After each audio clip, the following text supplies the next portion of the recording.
Salaamu calaykum walaaleyga qaaliga kusoo dhawaada Romance Kitchen. Caawa waxaan idin wada casho yar oo fudud, baasta iyo shrimps aan sameyn doonaa insha Allah ila socda.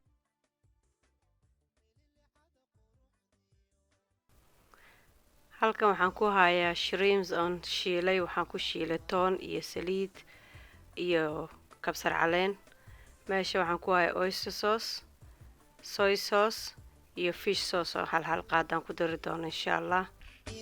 Halkan waxaan ku hayaa basasha iyo barbarooni iyo tomato yar oo jarjaray, iyo hal qaado tomato shiishiid iyo maraq digaag aan ku dari doona insha Allah. Haddana saliid waata noo kululaatay, qudaartii aan ugu darayaa.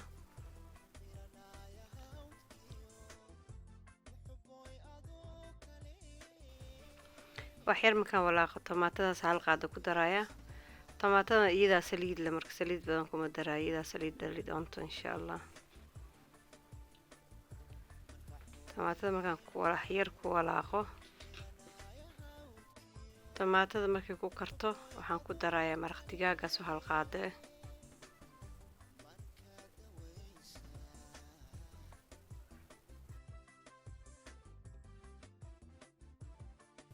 marka wax yar shiilo aan sooska noogu darayaa, soy sauce hal qaadaan ku darayaa.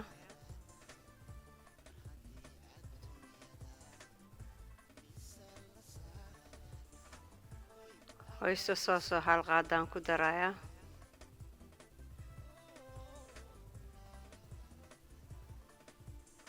kadib waxaan ku dari doonaa insha Allah fish sauce ka hal qaadaan ku darayaa, dhadhan macaan buu yeelayaa.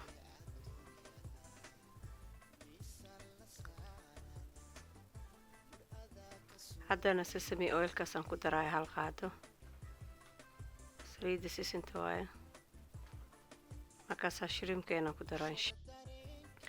haddana shrimpkaan ku darayaa. shrimpka wuu noo karsan yahay, waa ku shiileynaa bas.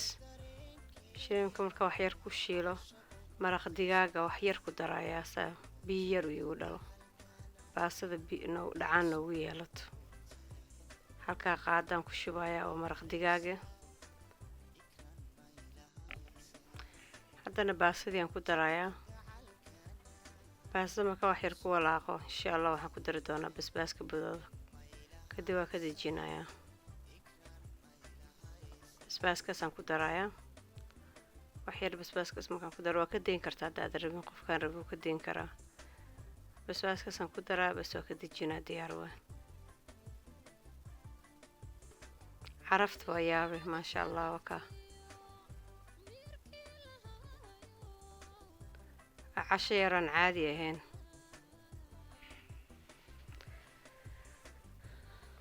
carafta kasoo bixis waa yaabe maasha Allah.